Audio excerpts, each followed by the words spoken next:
typically I'd find a house for someone and they'd say, okay, send me comparables. Send me what's going on in the neighborhood. I want to see if this price fits in with the rest of the neighborhood. Is it the right price? That's all gone now. Nobody cares. Nobody cares if it's the right price. Nobody knows if it's the right price.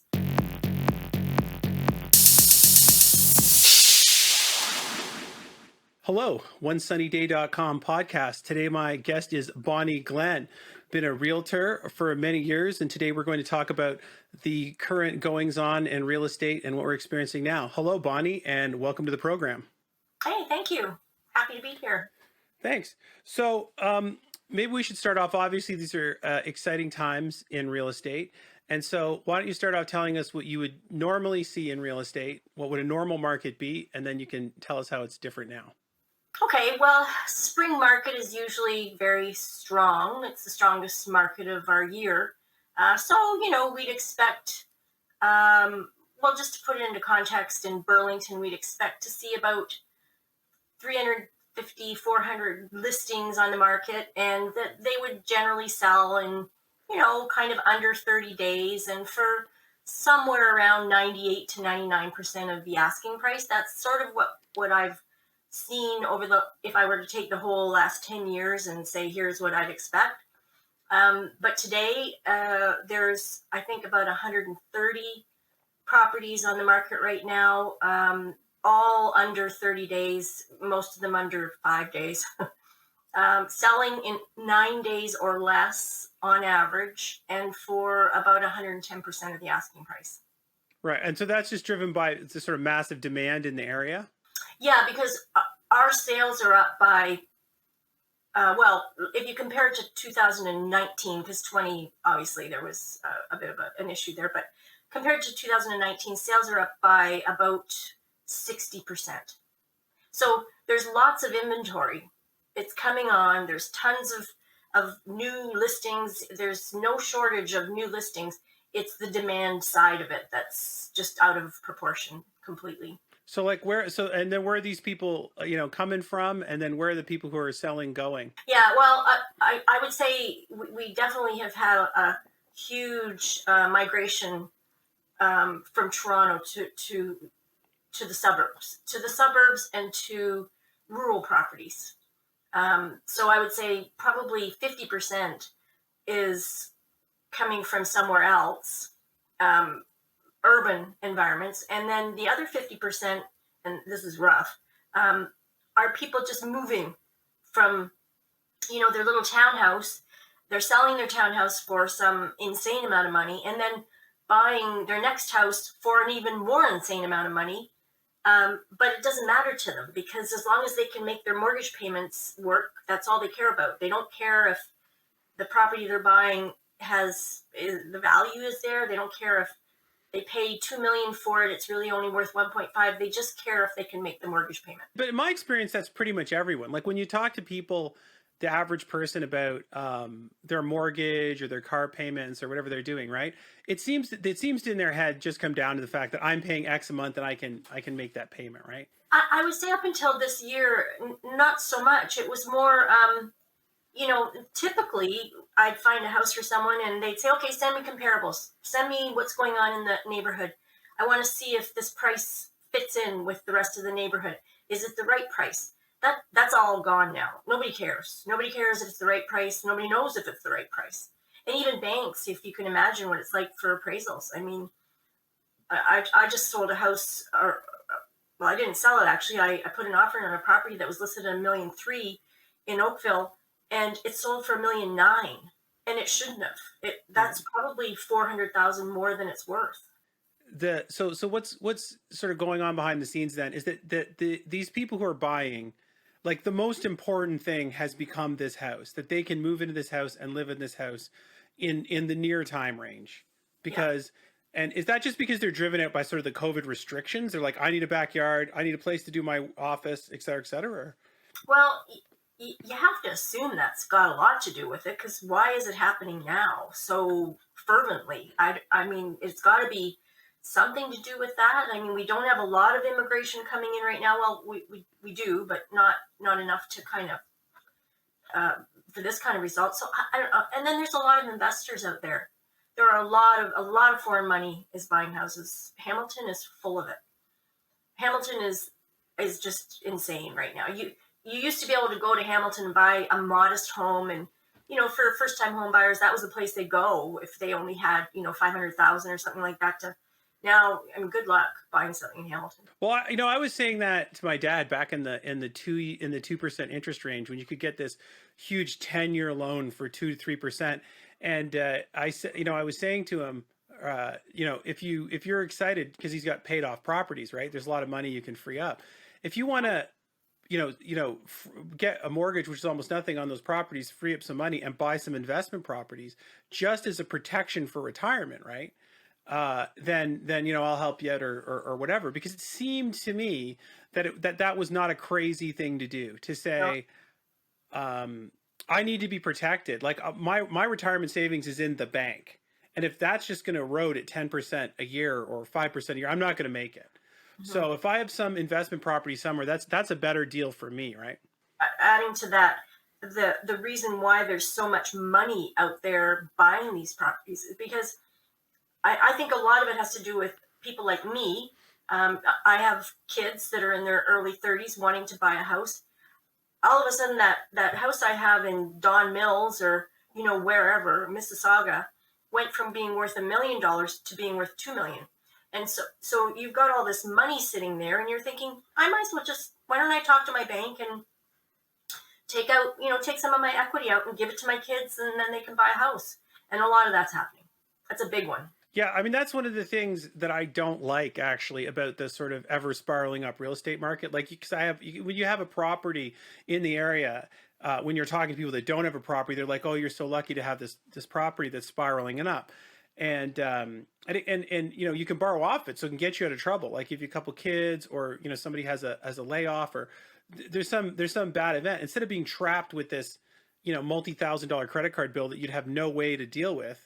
You can just talk to the bank, and they are happy to give you the money. It's not like you're, stressing them out or pressuring them. They're like, great, we'll pay off these credit cards and ching, ching, ching. So it gives you a lot more room to maneuver in that way. But the reason why I don't like it is because I start going, well, what are these kids supposed to do? Like, where are they supposed to live, right? You can see there's no way for them to reasonably launch without, some sort of parental help. There isn't. I just don't see it happening, and then they end up renting, and how do you save money when you're paying $2,000 a month for a 1-bedroom apartment? How do you unless if you're a young professional, but just the average person out there, it's tough. You need a parent to help you out. Well, it's the other problem with it is that because you sometimes get these articles from the Canadian Housing Market or Canadian Housing Corporation. It's kind of like, well, we need to kill off the dream of home ownership and get people renting and make that a socially acceptable thing. But the reality is, though, is if you take someone who's renting and almost in this market put them in any equity position in any house at all of any description, you know what I mean? In 10 years later, they look like a genius. I mean, Totally. you could have bought the most wrecking ball property in Hamilton for 40 grand. You know what I mean? Which you'd been like, oh my gosh. And now it's like someone will come in. We'll come in. We'll reno it out. And there's like, 10 years ago you would have looked crazy. You know what I mean? But now buying anything makes you look like a genius, right? And so Yeah. I've never agreed with people who say that. People who say, "Oh, you can just rent," blah blah blah. I'm like, you can rent, and you might even be saving money, but you're screwing your later ability to borrow off the house, right? And like most people, the normal trajectory of people, I don't think this is something that's not made up by me, is that you have huge expenses on the front end. You have kids. There's time off work. You know what I mean? There's all this expenses. And then all of a sudden you're like, yeah, you know what? The basement's finished. The backyard's done. My kids are at school. You know what I mean? My kids are at school. And then, all of a sudden there's more money for recreation, you know what I mean? And optional things. And so it tails it backwards. But in the meantime, if you get stuck in an unfortunate position and you can get yourself out of a debt jam by borrowing off the house, I think this is a huge reset that nobody talks. Nobody really says, the real value of buying a house is not that the price goes up. It's that the price goes up and you can borrow off that and you Yeah. can get yourself out of a jam if you get Yeah. into a pickle, right? So that's good. And then so how so you mentioned that there's more offers. So I mean, I've received a couple crazy stories just in the sheer number of offers. Yeah. Oh, it's well, a really good example. My two sons are looking for a house, and we've been looking since December, and they're looking for exactly that house in Hamilton that's just almost impossible to buy. So they want a house that they need to do some work to, so they can put some sweat equity into it. They don't want to spend any more than 700,000, and or a little on the over that, but they've got 20% down thanks to mom and dad, and their own savings. So we've probably put in 15 offers so far, I would say. It's actually to the point now where I send in the offer, and I used to send this really great story about my sons, what they do and how great they are. Now I just send it in and say, oh, whatever, whatever's going to happen. But so today I have one in, and today it's only 4 offers. Typically for these houses, and they're all listed at $499 or $599. Now that's the thing. They're all the same price, and then they just wait for multiple offers. And so the last, say, 5, there's been 10 to 15 offers on each of these properties. And they're one's listed at $599, it sells for $750. One's listed at $699, it sells for $8. Like it's usually about 13% over the asking price. Today they've got an offer in, and there's only 4 offers. And my son keeps messaging me saying, "Are you sure there's only 4 offers? What's wrong with the house? Is there something wrong with the house, Mom? Do you think there's something wrong?" Because it's so unusual.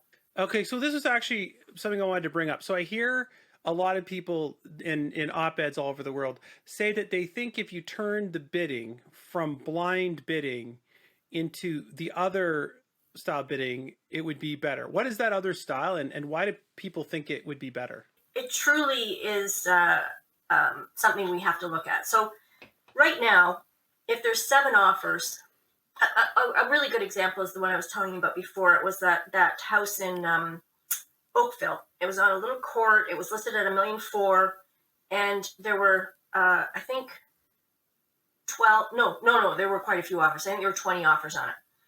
But what happens there is, like, logically, you'd think, well, okay, there's 20 offers, so how high could someone go? Well, I don't know. And so you sort of guess. And so one person might think, well, could it go higher than 1.6? I mean, it's not worth any more than that.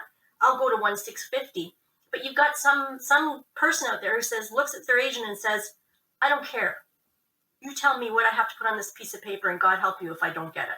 So tell me, I don't care what it is. And someone told this person to put 1.9. The offer that was the closest to that one was $200,000 less. So this person paid $200,000 more for no reason, because he didn't know what the better offer was. The problem with not blind is if there's 7 offers and one's 5,000 more than you, you're going to go, oh, I'll go 5,000 more, and then someone else is going to, and it's going to drive the price up. But at least at the end of the day, the final price will be only 5,000 more than the most that someone else was willing to pay, as opposed to possibly paying a couple $100,000 more than he needed to. The thing that happens to people in this market, you can tell me because you're a real estate agent, I'm not, if I'm right. But what happens is somebody goes to buy a house and they're excited. It's a big production, like they've seen the house. No one is trivially looking for houses. Like it's a big time and energy to look into. It's not like an impulse buy, right? Well, occasionally, but that's the minor, let's say. And they get involved in this house, they like the house, and for them to get into the state of mind that you're saying, what has to happen is they have to put in an offer, it's 50 grand over, they lose. They put in another one, they lose. It's 100 over, they lose. And they've been at this so long and are so just mentally drained and chewed up from the process. And they see a house that they can live with, and I think that's where the speech that you're saying comes in.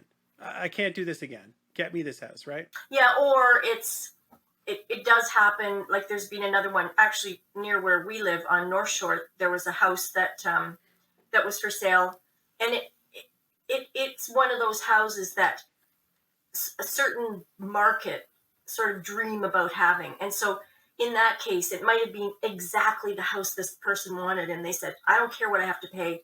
Tell me what I have to pay," and then they pay it.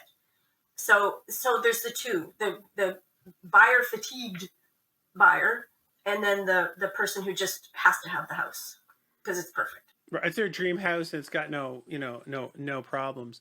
But the thing that I wonder about that auction style is, see, the example that you gave, I get, because you go, well, this person paid $200,000 than they optionally might have, but we don't really know that, right? Like who knows what the second bidder might have done, because everybody just casts stones in the dark. I think that, I mean, I have no idea how this would go, but I would suspect, if you asked me, if you change it to auctioneering, what will happen is the how much better everybody feels will be greater, but the actual prices will spiral out of control even faster. I think you're right. I do. I think that's why I've always. I think I wrote in one of my articles. I it has its advantages, but it also has disadvantages, and I think that's exactly because you get people at an auction, and they're like they just get out of control, and they're like, well, no, I've got to have this, and so then they just keep. But the only thing it will get rid of is someone paying way more than they needed to, like just something insanely over. But at the end of the day, you know what? If someone wants to do that, like who are we to say? It doesn't happen that often, but I don't know. I don't know what the answer is. I do know that the problem with this current system is that some real estate agents are not conducting themselves ethically, and that's leading to problems. Oh, well, so what's the action? What's like the problematic action? Well, so you have a say 10 offers on a property, and the idea is they're all sent in. The agent presents to the seller, and then the seller chooses the offer they like the best. What's happening is occasionally, and I'm I don't know how often this happens, but when it does, it leaves a very bad taste in people's mouths, and it should. The agent is calling agents, maybe their friend or maybe someone they'd like to get the property, and saying, hey, listen, if you just come up a little bit, or if does your client have any more to give? Or so there's these conversations that are going on that need to stop. And that's one of the things that I think the CEO from Remax has recommended, that RICO put their foot down about any conversations with agents after the offers have been submitted of any kind. So, and that would stop that, because if it was against RICO rules to have conversations with agents after all of the offers were sent in, then when it happened, a RICO complaint could be made, and it would be stopped. Right now, everything that they do, you can't prove it. And really, is it wrong? Is it against the code? So it's, there's some things that could be done to make it much better. So the auction system, if you implement it, would work like what? That's it. I mean, in I think it's England. I think in the UK, you all gather at the house on Saturday morning and have an auction. That you put your cards up and you say how much you. I don't think that would work here. I think, and the idea, like with electronics, with the digital age we're in, surely it could be fairly easy that you have an auction system set up and you send out, because I get messages all the time from Broker Bay telling me what's going on with offers. So surely they could just, type out, okay, next bid is this. You've got, 5 minutes to respond, or something like that. You certainly can. The trouble with the sort of electronicizing the physical auction is, when you go to the physical auction, my understanding is what happens is, they say this is the thing, this person won, right? Then there's kind of like an immediate conversation. That guy comes up and presents his paperwork that he's able to buy this house right now, right? Mhm. And if that doesn't look like it's happening, or he can't prove that he can do it with a couple phone calls, they're like, okay, guys, this top guy's out. Let's run it again, right? Because it's the same thing in a physical auction. You know what I mean? It's like it's if you screw up their physical auction, there's now this kind of, I don't know, resetting of we have to auction this whole thing off again. So I mean, if you had some system in which you could demonstrate, but I mean, this is where you would really need realtors to be really in control of it and say Yeah. this person can buy this house for this price. This is as Yeah. high as they can go. Because if you have a whole bunch of auctions where people are in the midst of this, and before they, it's like, I mean, you can tell me if I'm wrong here, but like when you see this house, it's like before you call a person and say, I'm interested in this house, you kind of already like starting to emotionally move in.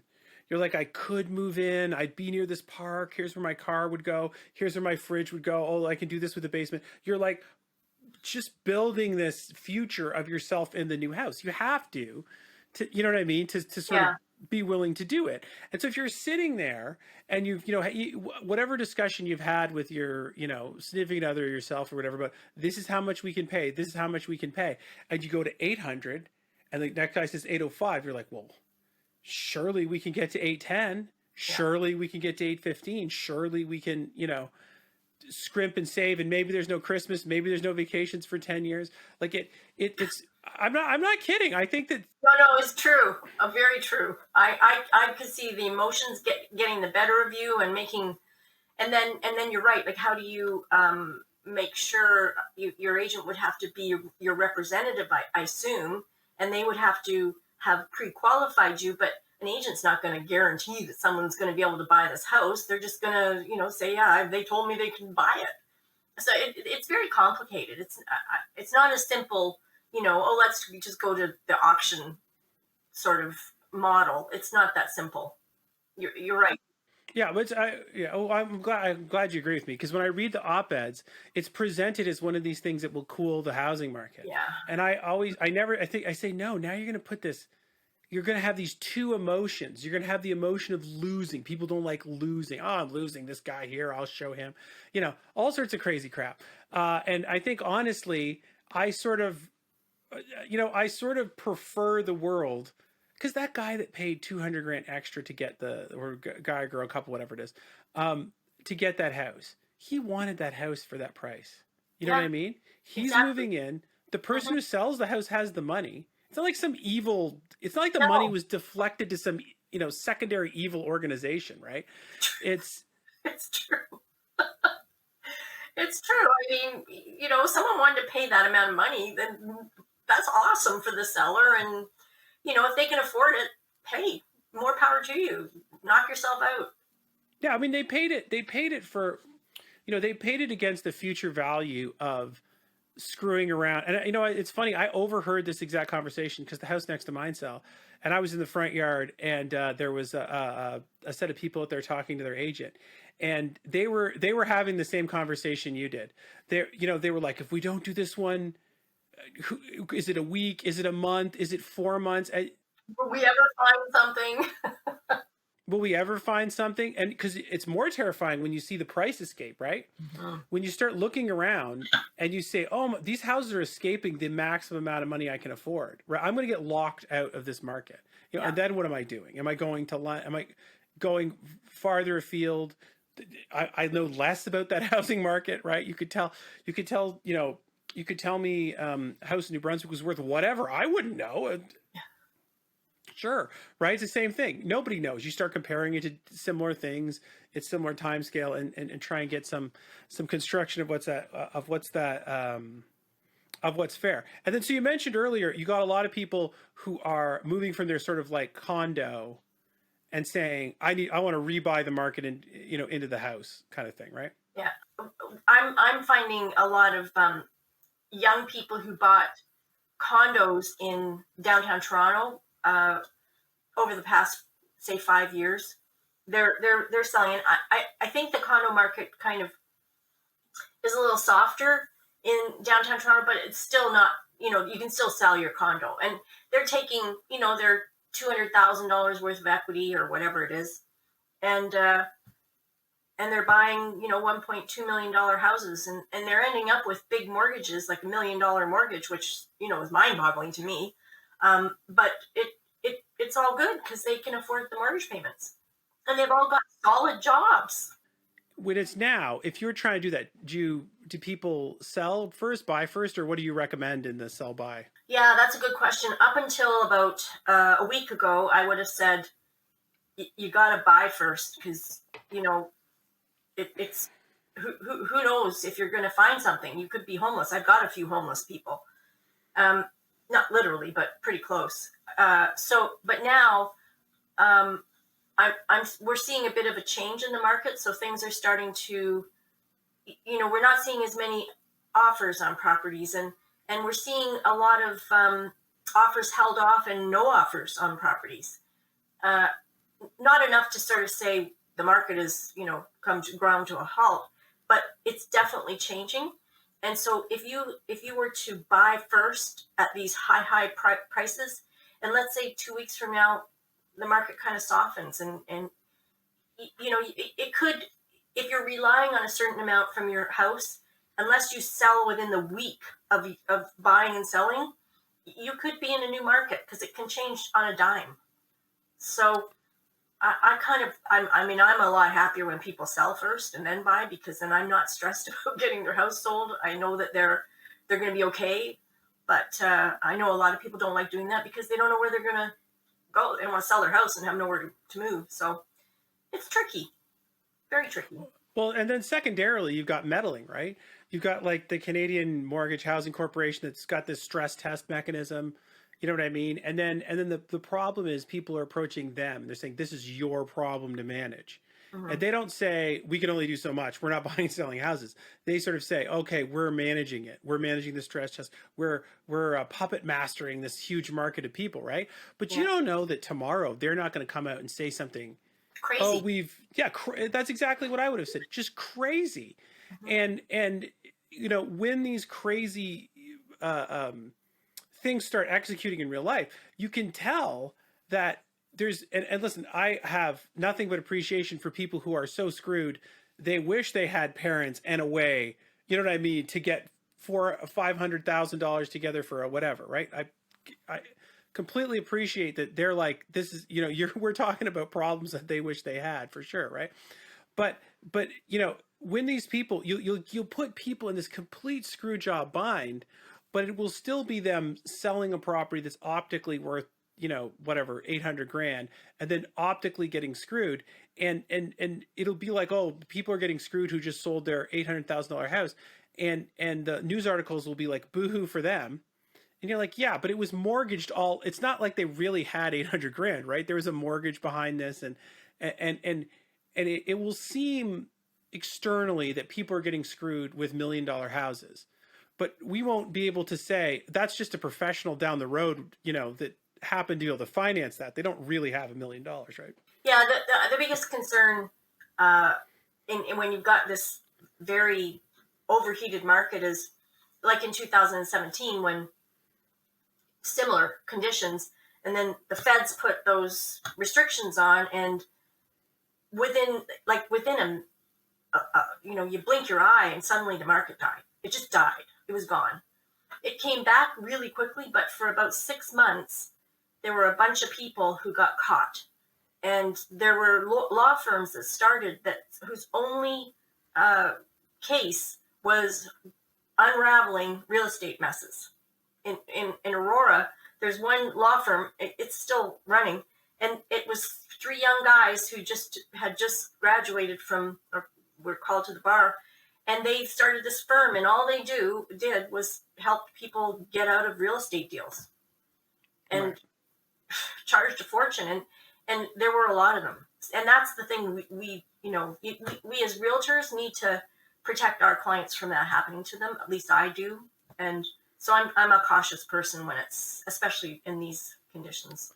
Well, I think actually, that's an interesting thing to go through, because I find that I run into people all the time that don't really understand what's going on.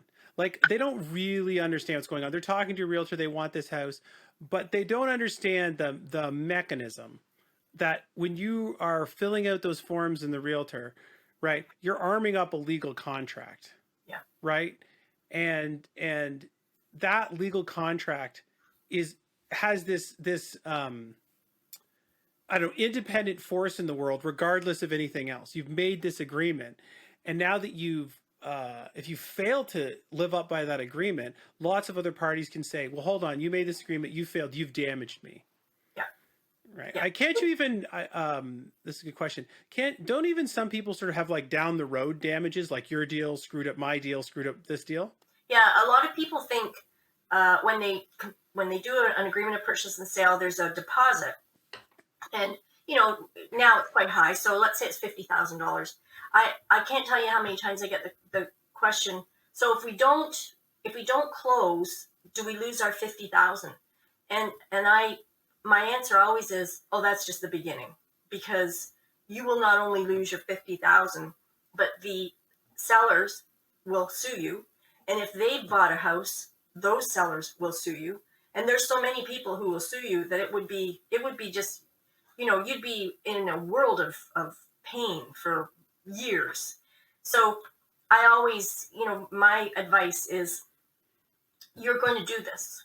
This isn't optional. You can't, on the day of close say, darn, I really can't. You're going to do this, come high waters. And if you can't do it, it's a problem. It's a big problem, bigger problem than you ever want to have. And then I assume that's just getting more intense as the values get higher, right? Yeah, totally. So, I mean, I assume previously you tell me if you were buying a $250,000 property and one of these things fell apart, people would start going, we'll just sell it. You know what I mean? But now we're talking millions and millions of dollars, stuff bouncing everywhere. People, there's no hotels. You know what I mean? You could only imagine how, incredibly displaced you could be so frequently. So one of the other things I was wondering about is when around here with COVID and the restrictions, just because I assume of the density of the places, you always have the same major suspects, right? You always seem to have, as a general pattern, the toughest restrictions in Peel, you know what I mean, Toronto and York. So are people just like, I just want out of that, you think, or that's not so much the factor?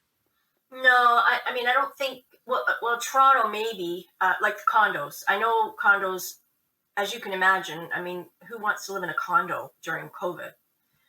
So condo dwellers from Toronto, but we haven't seen any kind of migration from Brampton at all. I mean, Brampton is not somewhere where I would say I've really seen any, or York, but Toronto for sure.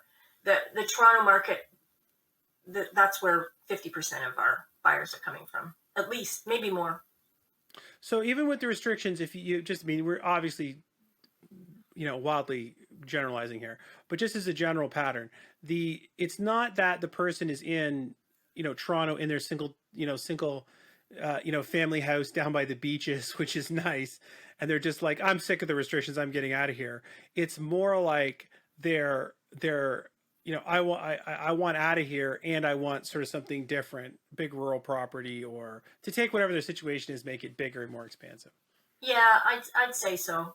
Yeah, yeah. I think because we get a lot of people who have houses on the in the Danforth area, or just in a more congested neighborhood, they're coming to Stony Creek and to Grimsby and Brantford and St. Catharines. London is going crazy. Windsor's nuts. No, I was 6 months ago. I was talking up St. Catharines to people. I was like, or not 6 months ago. That's wrong because that was being COVID time. But like before COVID, a year and a half ago, shows you how bad your COVID time is. I was talking up St. Catharines, and people were talking, et cetera, et cetera. I'm like, well, it strikes me, you can still get a pretty nice house in a leafy subdivision with a good school nearby for 500-600 grand in the middle of St. Catharines, and I mean, go walk around there. It's not suffering. I'll tell you that. St. Catharines has gone off the charts. It's crazy. It used to be kind of, if you really couldn't afford Hamilton, you'd go to St. Catharines. It was sort of, it really wasn't considered an ideal destination. Now it's booming. Booming. Niagara area, all of Niagara is booming. See, the one thing that I caught about St. Catharines that was different is because you're in Burlington, obviously. I'm in Burlington. We have endless debates over downtown and the configuration of downtown and whatever. And if you went to St. Catharines, prior to maybe 3-4 years ago, the last time I'd been there was maybe, I don't know, 10, 20 years ago, something like that. And it was like a burned out demilitarized zone. Like the main strip, you'd be like, oh. And then my wife is like, I want to go to St. Catharines. There's this restaurant I found on Instagram, and they're making these. Showed me this picture of some donut glued to a milkshake, glued to whatever, and I'm like, that has to be a scam. We're gonna be robbed for sure. There's no way that existed.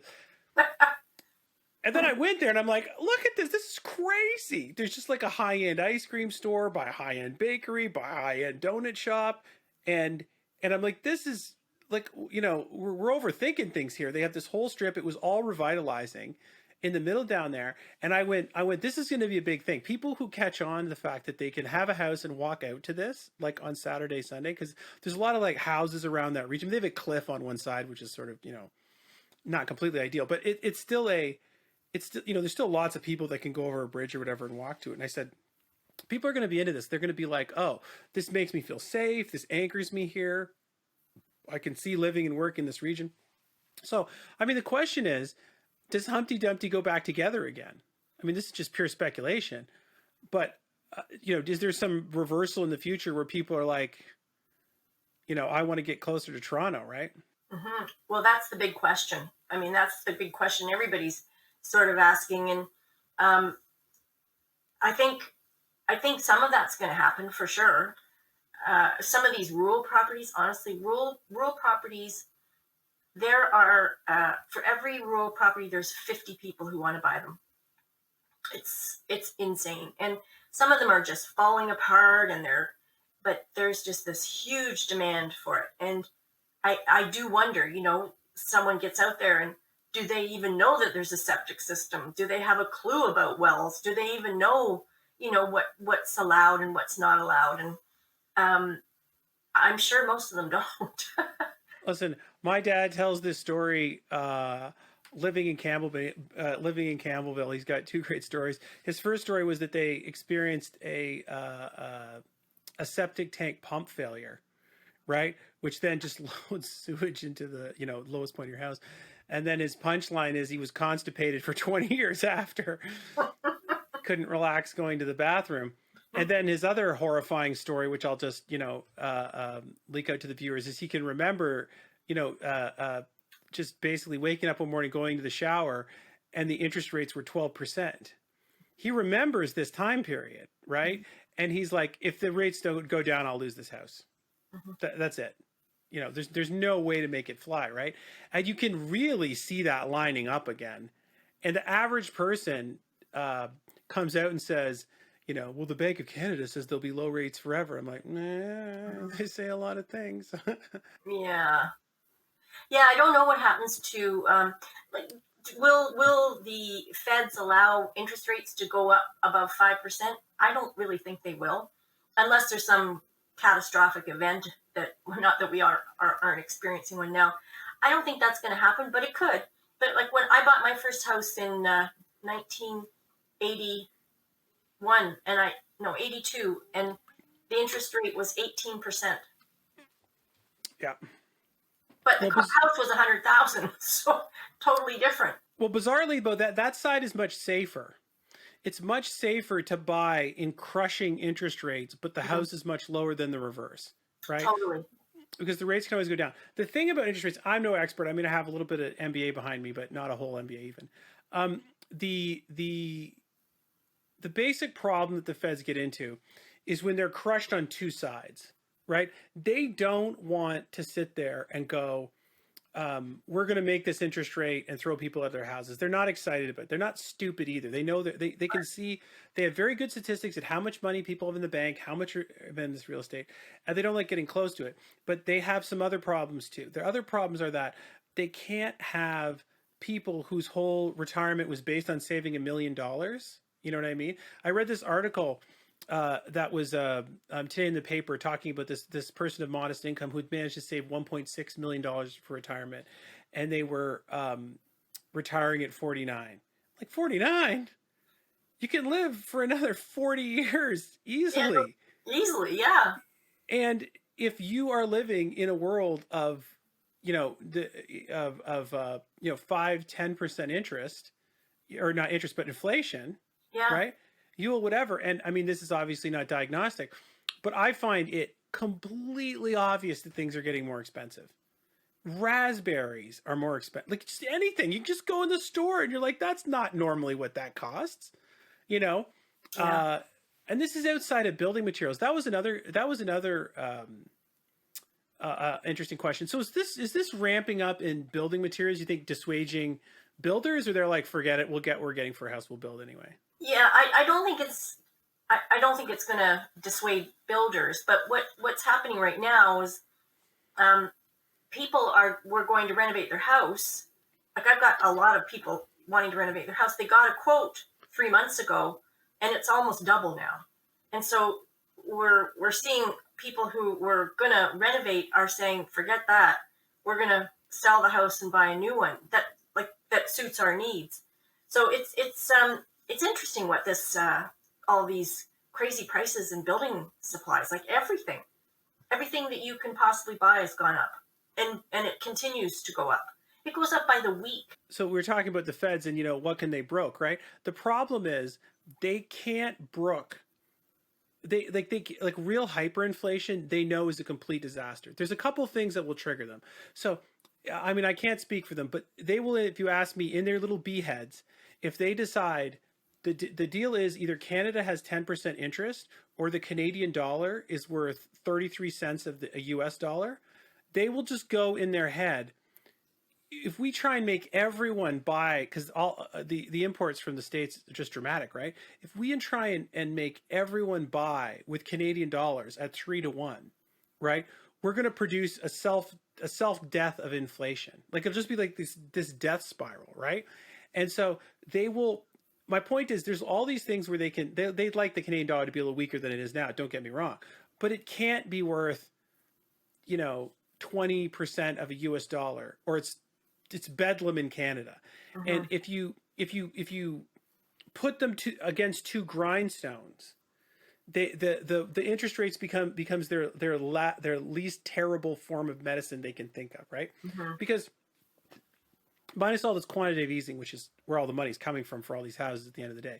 And then just for people who are listening that don't know, quantitative easing is when the Treasury buys stuff on the open market, Canadian savings bonds, corporate bonds, whatever. They buy them, and then they put that money into the market. So there's more dollars floating around than normal when they do this quantitative easing. I think at last count they were buying $1 billion of bonds a week, Yeah. right? Which is the essentially of printing money. But the thing that does, all this money just goes shooting out there, right? And then these houses are worth more. You can borrow against them. There's more money, right? So there's money on money on money, all just floating around looking for a place to be. And then all of a sudden somebody has 80 grand in their bank account. They're like, I want a new pool, and the guy comes by and he says, it's $20,000 more than it was 3 weeks. And I go, who cares? I want to swim in a pool, like, okay, fine, and it rockets on and on. So listen, these and interesting. You talk about the Fed. They had this survey they put out, and the survey was, should we have our mission of controlling interest, or can we also think of a secondary mission of employment, right? Because the idea is there's this tension, right? When the interest rates are really high, then money becomes dear, right? You can just make money off money. So you're less likely to invest in new business and employ people. This is I think one of the points of the theory, right? Mm-hmm. So we put this survey out to try and say, can we come off the hype, the obsession with interest rates, and also, let them go up a little bit, but think about, full employment. And then I put some stuff in, and there was like 700 comments, because I was on the list of people who commented. I was looking through them, and it was like, they were all like, nope, you just do the interest rate. You just do the interest rate. And then after this, they're like, I guess we just have to do the interest rates. So you can see they want out of this box, Mm. but their core their core mission, the core instruction they're given, the core technology they're supposed to be doing is limiting inflation at 2%. Right. And if they were really doing that, if they couldn't keep convincing themselves of crap, right? Like they keep convincing themselves of crap. I mean, they put out this report and then denigrated their own report. Like it seemed that inflation markers were going up in their own report. They said, yeah, well, there are problems with our own report. We'll ignore it. But eventually they won't be able to ignore it. And if you ask me, they will just like little mechanical robots go, real inflation is 4%, real inflation is 5%.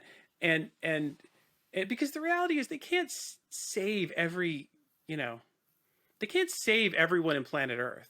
No. You know what I mean? No. Like it's the same as the realty industry can't save everyone from doing something stupid. If somebody says, I'm going to buy this for this, and you're like, this is what I do with computer programming. That somebody orders something and I say, I think that's a bad idea. And they say, I want it. I say, well, you're paying okay. Exactly. Your money. Exactly. You're an adult. Yeah. You can spend your money the way you want. I'm not your dad. Yes.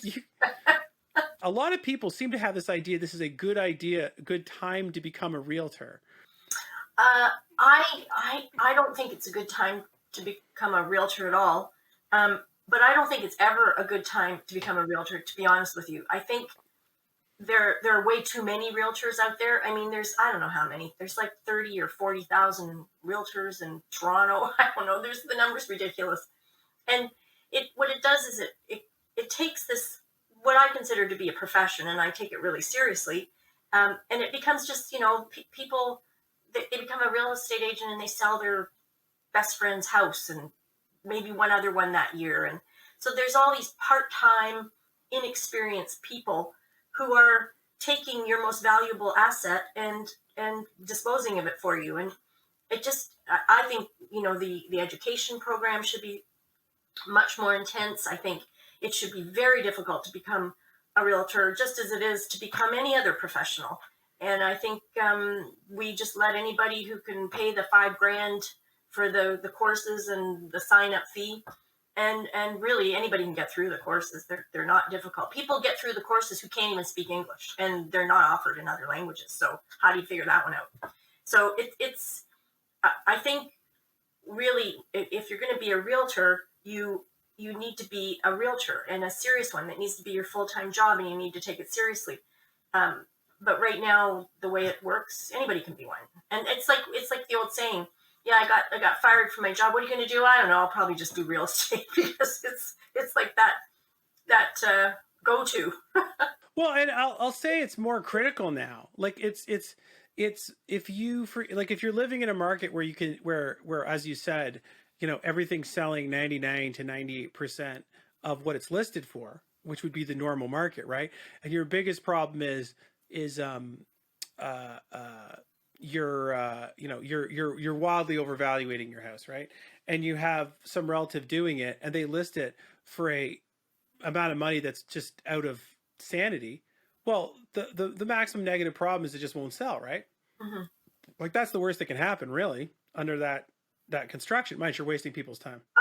Unless you bought, and then it could be. It's more likely that you're going to get,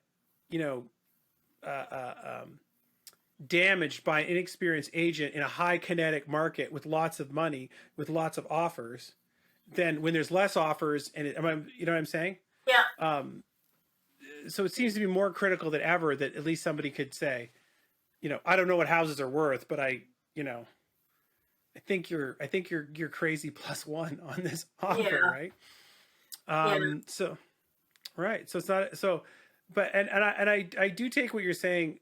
Again, I think you're right to say it's not it goes with anything, right? It's like moving from something to a side hustle into a career is always challenging, right? And the barrier that you have to moving it from a high side hustle to a career is kind of like the pathway that keeps the amateurs, out of the system, right? Like you can't be an amateur dentist. No, hopefully not. I mean, you can't. I mean, believe me, I've tried. No one comes. As we're closing in, what's your general advice to people? Like, should they just stay out of this if they can? Wait till it blows over? I think different advice for different people. So if you're a first time home buyer, I would not buy in this market personally. I mean, I or at least like my sons have restrained themselves because they're unfortunately people stick their neck out too far. Like maybe they have the 20% down and then they say, oh well, we can't find anything, so we'll go with 10% down, and that's to me not a smart move for young people. Um, but for someone who wants to sell their beautiful home in Burlington or Oakville and maybe move to, um, I don't know, Wasaga Beach or wherever, Collingwood, this would be a good time to do it because you're going to pay more in Collingwood, but nowhere nearly as much more as you'll get in Burlington or Oakville or surrounds. If you're just moving in the market from one house to another, you just want to upgrade, perfectly fine to do that now because you're going to make lots of money from your house and you're going to pay a little more for the new house. So it really depends. I just think you have to be really careful not to get stuck, to get caught in this. So, like, I just sold a house to a client in Stony Creek, and they bought in London, and they paid close to $2 million for the house. And we listed their house. And there was 2 weeks that went on between the two events. And between those 2 weeks, the Stony Creek market softened just a little bit. Not, nothing to make news, but enough that a $1.8 million house suddenly became not as attractive because there's a little bit more of that in Oakville and in Burlington. So it worked out. We actually have a couple of offers on their property, but it was very stressful and it could have not worked out. It could have been that they sold that Stony Creek house for $100,000 less than we expected. And that may not seem like much, but that's what they budgeted for. And so that really, like you said, that may mean vacations next year, or maybe the kids' schools are, not going to be private anymore. Or so, I think you have to just be careful about timing. But are these prices going to go down? I don't think they are. I really don't think they're going to go down. I just think they're going to stop going up. Well, see, I think what's going to happen, and again, I'm the outlier on this, is I've never believed in the arrow of history. And I talk to a lot of people, and it seems to me fundamentally they believe that history is an arrow. So what I mean by that is they sort of think, well, there was farms, and then there was like the suburbs, you know what I mean? And then, and then all of a sudden we invented cities and everybody thought the city was the greatest thing, and everyone's headed towards urbanization, right? Keep in mind the Romans invented the subdivision. Like they literally invented it. It's a road, and they went and draw little dotted lines on everybody's property, and like the cul-de-sac. There were Roman cul-de-sac. You could just see all the houses, when the street ended, right? And so that's how long, hey, you have a little piece of land has been executing, right? And then so everyone likes, well, okay, I don't know they like it, but they have this fixation with urbanization, right? It's like well, the future is the city, right? Mm-hmm. The future is these sort of ever denser, concentrated. Everything's yeah. It's sponsored by the idea that I guess the human population was just going to go, right off the top, but it didn't. I mean, it's not. It's actually tapering in a way that if you talk to somebody 30 years ago or 40 years ago, well, 40, at least 30, you could have gotten anybody, lots of people to say just at how much food we have and how many people we're making, how many people starving to death left, right, and center, in X years. Technology got better for crops. Most of the birth rates are sort of tapering off. And I think you're gonna go up to 8 billion, and then maybe actually curve up. Lots of places have negative population, Canada being one of them. Mm-hmm. If you let Canada to its own devices and sort of sealed it up with a border, as we're doing now, you would get what there is in Tokyo right now. What is there in Tokyo right now, in Japan right now? You can there's the city and there's the high density thing we know, but you can buy a house in the outskirts for when you convert the money over like $175,000. Really? Yep. Because they have negative population growth. So the kids grow up, they want to go to the city, right? And so people are emptying into the city, and then there's people who cycle back. They go, oh well, hold on, this is not a great place for kids. I want the yard, and they sort of go back. So it's not like the suburbs are emptying out, but there's much less. There's not pressure on them to make the price skyrocket, right? So Mhm. I don't see. I got a topic a little bit, but I don't see why the city is a foregone conclusion. I think that I think that there's most of the people that moved out are not going to go back to the city. They won't commute there, they won't drive there, and they will take financial hits to make sure they don't go back. Find jobs closer to their new homes, and yeah. Yeah, at less money, they're not going. You once you de-rat race people, it's hard to get back on the rat Hmm. race. They see it all of a sudden. They go, "What was I doing driving back and forth an hour, 3 hours a day? Like, what Hmm. was wrong with me?" And I don't think they're going to. I can be. I'm not some sort of sage or some sort of expert, but if you ask me to predict what was happening, I predict that what you'll see, which the government will resist, but eventually is everyone's got this idea that the city is some magical configuration of commerce, but that's not really true. Silicon Valley is in a subdivision. Atlanta is basically a subdivision. The Raleigh, North Carolina Research Triangle is basically a subdivision. Hmm. And there's lots of places in the world where there's weird little office parks, with 5-story. Who even knows what's going on there, and parking lots up between. That is a perfectly workable model of commerce. And all these corporations have to decide is we don't want the downtown flash office tower. We can get people to drive into Brantford. You know, we can get people to drive into, wherever they want. Guelph would be another example of these places. And they can just say, you know what, we'd rather be there. And you will have just a instead of my old line used to be it's like a hot plate, right? Toronto's the hot plate. And then as you get away from Toronto, it gets colder and colder and colder, right? Like the prices go down, down, down, because everybody wants to be as close to Toronto as possible, so they're not in traffic, for Right. 45 minutes or 3 minutes. But if you ask me to be a betting person, I don't think I think that will go down to maybe even just reverse. Yeah. And what's the any other like tips? Does anything else matter before we wrap up? Like, does it matter the condition of the house? Should you bother redo the kitchen, stuff like this? Yeah, I mean, to sell today, you're better off just getting it on the market. I'm actually working on a house right now, and it's a bit of a mess. And we're going to just put some band-aids on it real quick and get it on the market because you just don't know. You don't know what the feds are going to do. You don't know what's going to happen in the world. And you know that what you know is right now, if you list, you're going to make this much money or more, but you don't know 2 weeks from now. And so I don't. I always recommend people just get it nice and clean, clean, clean, clean. And renovating is so expensive right now. You can't get renovate. Nobody can get anybody. Like you can't get the materials. So if you want to sell, um, or if you found that perfect house that you want to buy and you're going to sell your house, just clean it really well. It's Okay, where can they get in touch with you? My email's Bonnie, Bonnie, and And, Jesse, Jesse, and that's my son. He works with me at rockasisters.ca. I work for the Rocka Sisters team. Before I let you go, I did have a question about that. What actually is the Rocka Sisters? Well, it's Kathy and Tanya Rocka, and they started this team in, I think, 2005. No, 7, I think. I joined them in 2009. And they are like this very dynamic couple of women. They're sisters, and they built this business. They have, I don't know how many agents they now have, 12, I think.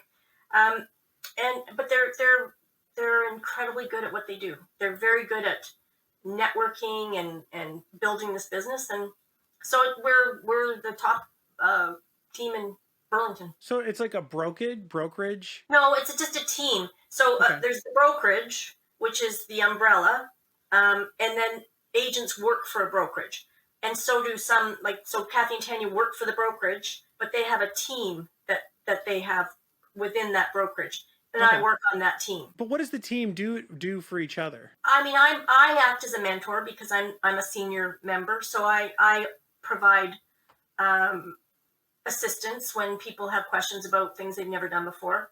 Um, I write a monthly newsletter, a market update that I share with our team. It's not as team like as you might find in other professions, or maybe it is, because we're all independent contractors. We all rely on our next commission to pay our mortgage payments. So we're all kind of out doing our own thing, but we do work together as much as we can, but not as much as you might think. It's more very independent. Okay, because that's what I was getting. Well, the reason why we're on teams is to get leads. So Kathy and Tanya do tons of marketing, and people call in, and that's how we find our clients. That's how we connect with people. And so we join teams to get those connections. And we for us to do it ourselves, trying to do all that marketing, and it's difficult. So this is why you join a team. Okay, I see. So it scales better. The advertising scales better. Yeah. I can now paint a whole bus, but if I painted a bus normally, I would have too many clients to deal with. If I like painted every bus in Burlington, let's say. Totally. So now I can paint every bus in Burlington, and now I can funnel the clients to different agents at different levels that make sense and different special. Okay, so that makes sense because just as a side note to the sisters you ever talking to them, they do bomb my house with mailings fairly regularly, but I never ever until this conversation understood what it was. Oh. Like, I'm not kidding. I was like, what is this team? It's like a real estate team, but I'm not dealing with them. No. But then my person's on the team. Like, could they be kicked off the team, or there's tryouts? What's going on with this team? Well, hopefully not. But no, we're independent contractors that work for this team. But the advantage is that I get a much bigger pie. It's kind of like an association. It's like you're associated as a group, and then you can. Okay, I understand now. That makes more sense. So then, my last question, which I'm sort of experimenting with, is, just general in the world, in realty, or as broad or as narrow as you'd like to make it. So what do you think is next? What do you think's coming next? I think we're once we're all vaccinated, I think we're all going to have to live with this new reality now. And it's interesting. Like, if you can imagine being someone who was born in the early part of the 20th century, how this must just be insane. Well, I was born in the 50s, and I'm a pretty I adjust to change really well. I just happen to do that. Some people don't. But even me, I mean, I get the mask on, and I'm thinking to myself, I can't believe I'm doing this. Like, this is crazy. So is this going to be the next thing? Is this what we're all going to be dealing with forever? As there's always going to be this threat out there. That's the thing that I really wonder about, and how we're going to control this virus and our world, and get back to where we were before. And I'm not really seeing a clear path to that yet. So that's concerning to me. The problem is Canada might, but the world no. Like, I listened to this speech from a speech. There was this call from the Davos World Economic Forum, right? And the person's whole lead off was this was a bit dated early on the virus, but their whole lead off was like, we need all this public health, we need all this control. And then she was arguing. She said, well, some people will say you have to limit your interventions because you will cause such economic damage, right? That you'll you'll cause so much economic damage and heartache and deaths on the back end that you have to be willing to moderate your heavy-handed lockdowns to not create more damage on the back end. And she's like, well, I don't think that's right. I don't think that's ethical, etc. And then the whole rest of her 40-minute speech, and it wasn't a speech, but just the different people who were talking, were all about these groups that were just screwed. Like, if we think we have any problems at all, it would be like, Lebanon has 30% of the population is immigrants living in camps. The donor list of money that was pledged to take care of these people, because Lebanon can't do it by itself, obviously. It's like only 20% of the money's coming. You know what I mean? And the statistics were like, they went through all these statistics, and it's like bone chilling. Like, they surveyed 1,600 people just in these camps, and they would say, what's the chances of your daughters going to work? They're like, nope, they're never going to school again. We're going to marry them off. It's the only thing we can do, Wow. right? And like you'd go through, and a lot of these groups, like these places, they'd say, "Are your kids going back to school?" Nope. 45% of them are like, "The kids are never going back to school. They're going to get a job now. We're done. Education done." And you can kind of see, I mean, with the your education and using email and these whole bunch of these professional communications, which we're just taking completely for granted. The web call, it's COVID. Ah, it doesn't matter. I'll just set up a web call, right? Yeah. They're so far away from it that when their subsistence job goes away, when the shoe shine or the delivery or the whatever this thing goes away on the street, you know what I mean? There's no formal construction, right? They're just showing up at a work. Someone's paying the money for the day, and they're Yeah. coming back tomorrow. And that person's like, "Well, I'm closed. I'm done." They're like, "There's no money." Something like, I can't remember the exact statistic, but something like 33% of them had to forget vacations. We're reducing the number of meals the Hmm. family had. So that's the rest of the world. That's what Yeah. it's like out there with that economic chaos. That's not going to go back to the way it was. I mean, however you want to imagine it, the million people that walked into Germany are never walking out. So that's this system now. That's this system now. So all that won't get unwrapped. Canada could go back to some construction, but what's just to what you said is that when does it sort of become normal, right? Well, it becomes normal in my mind when people just sort of go, well, we've done enough. You know what I mean? Mm. We've vaccinated people twice. They got a booster. We've done what we can on this file. Moving on, and we're all just going to have this small lurking percentage of death Right. by COVID. Hmm. And just be like, okay, well, there's a small lurking percentage chance Hmm. that I could get involved, unfortunately, at any age, at whatever, with COVID, and come up with a bad, Outcome. yeah, come with a bad outcome. So like, it's the old Morpheus line from The Matrix. I've watched the movie, but there's a line in it when the person says, "Well, if this, what happens if this whole plan doesn't work and it's a disaster?" And he says, "Well, then tomorrow we might all be dead. But how is that different than any other day?" You know. And so I think the problem is that you're never safe, right? You could have a brain aneurysm right now. You know what I mean? And so we've took on board this new thing, and we're stressed about it. And don't get me wrong, you should definitely vaccinate at-risk groups. People who are old should be vaccinated. There's no reason to not vaccinate older teachers, and you know what I mean. And I'm not in any way saying the government shouldn't do anything, or you should have a free for all. But it strikes me that the only way out is to, at some point, I don't know how we all get together and we decide when enough's enough. You know what I mean? But at some point, we're going to have to say, well, we've done enough. We've done what we could. If you're still scared of COVID, don't leave your house. That's all we can tell you. And the rest has to go on, because I have young kids, and how many years of their education? You can't. Yeah, you can't just keep doing this. I guess that was my point. Is how as a society do we adjust to this new reality? What is it that we do? And I agree. I think that's exactly what we have to do. We have to get to the point where enough people are vaccinated, and enough people have had the virus, and then you sort of, then as individuals we make decisions about what we're willing to do and what we're not willing to do. But schools need to open, all these restaurants need to open. We just can't indefinitely keep this lid on this, because it's not healthy. But the lid's getting worse.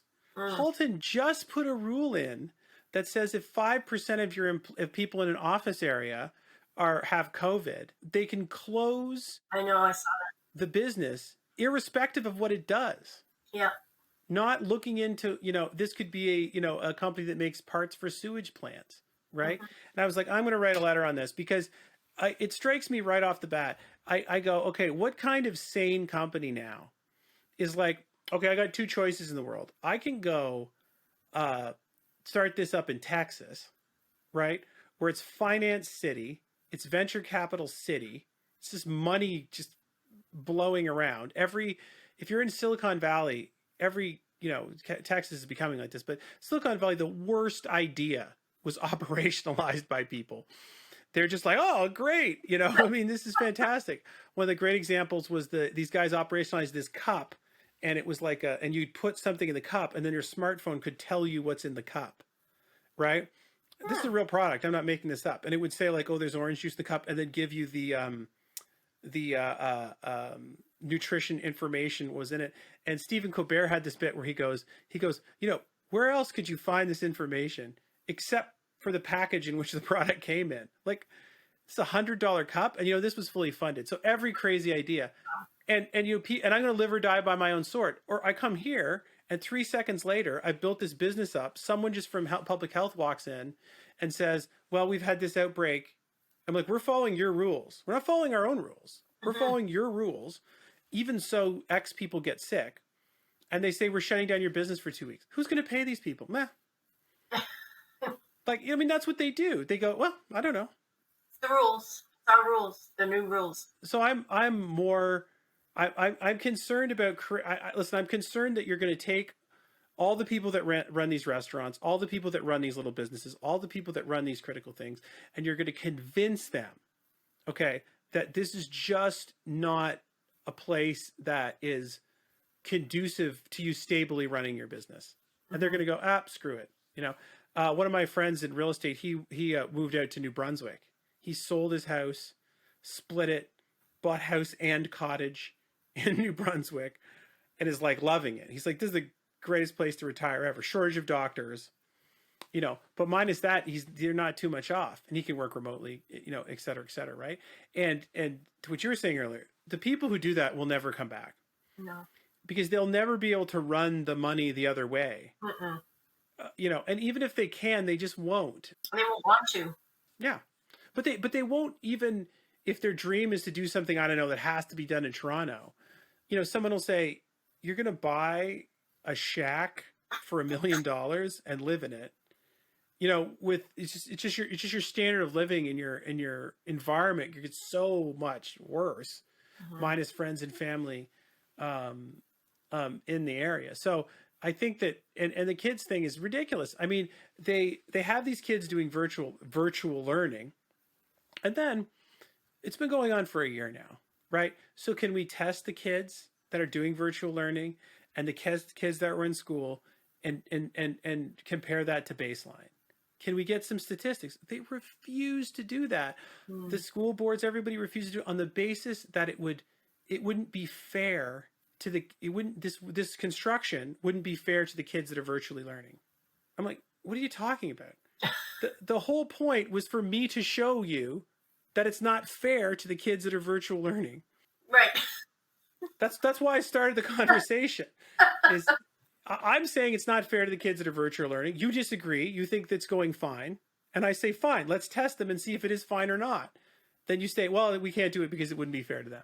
So, and I mean, I don't know how, how long this is going to go on. You get stuff from your 8-year-old where they're like, why can't I run around, outside without a mask, but I have to wear a mask at school?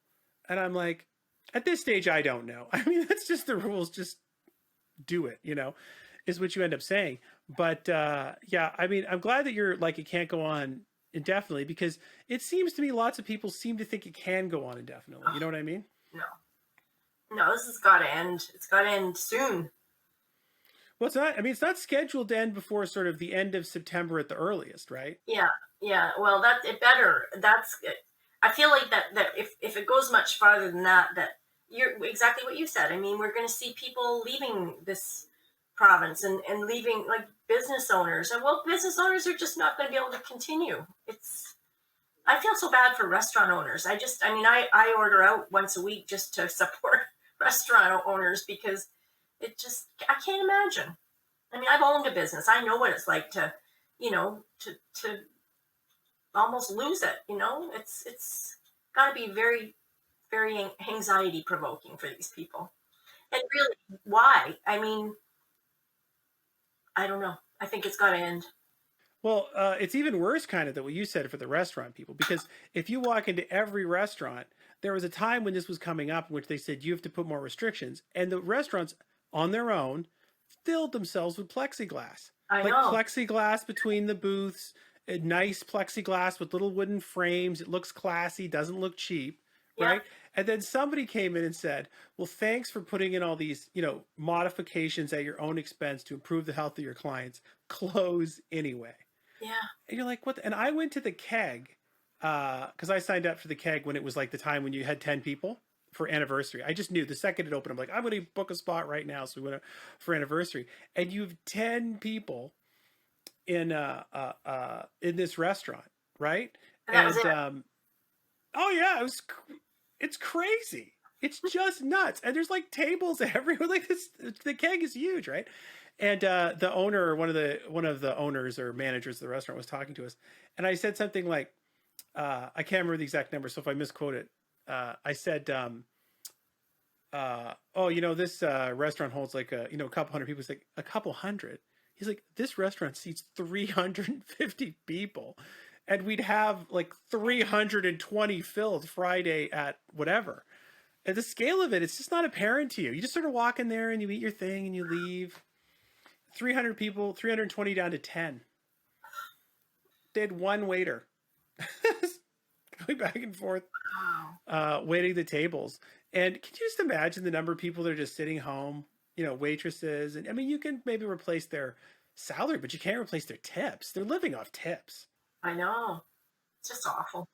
Yeah, it's just awful. And I think this is the problem. The problem is that it's always been in a state where you have to decide how much you can do and say we've just done what we can, and we're not there. I mean, you can. I don't know, but I don't get the sense that Ontario as a group. When you read the articles and sort of what people are saying, people seem to be like, it'll come to some magical finish line and there'll be a ticker tape parade. And I'm like, no, it just drags on, and there's COVID variant B58 and Yeah. B17. So this doesn't. It's always going to be something. It just is. And so we need to just become more, I don't know, adjusted to it. Figure it out.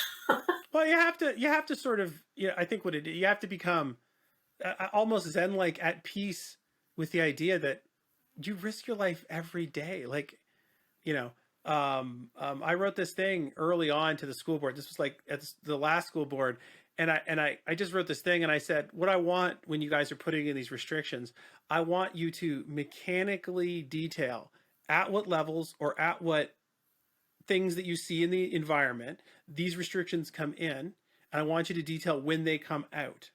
I Mm. want a table.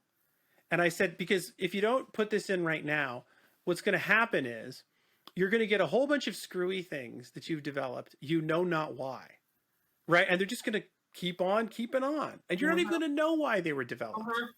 And you're always going to have this person who is uh, um, received the public health wisdom, that they're in danger, that their kid is in danger, and they're just going to go in there like, well, this person doesn't have a mask, and that's not going to puff the magic dragon, right? Like when you start taking these restrictions out, there's going to be parents, Oh, for sure.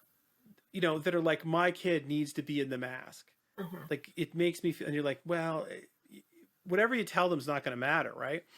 And so I said, what I was pitching them is I was saying, you're never going to be able to accommodate all these groups, and you should just pick a school and say, this is as normal as we can have it. This is COVID adjusted as we can have it. And then we have online. And then if you shuffle the parents into the three groups, you'll just have the least problems. Yeah. And then you just shuffle the teachers into the groups. If the teachers want to wear a mask because of their health or their safety, you stick them in the adjusted. If they don't care, then you stick them in normal, and as normal as you can. I'm not saying, they don't need to be kissing in the hallways, or you know what I mean? Like you can put in some reasonable things, but as Sure. normal as you can get it, as safe as you can get it in a physical setting. And that way people would just not be grinding against each other. And that's what I hate about these things. It just produces human on human conflict, right? Yeah, it does. And that's the best thing. But Right. anyway, Bonnie, thanks very much. Oh, well, thank you. It's been a pleasure. And anytime you have, an epiphany on the real estate market, let me know. If anything really dramatic changes, you'll be the first. Oh, well, you can have an epiphany on anything. If it's Okay. unrelated, that's even better in a way. Like, Yeah. All right. anyway, thanks, Bonnie. Okay. You take care.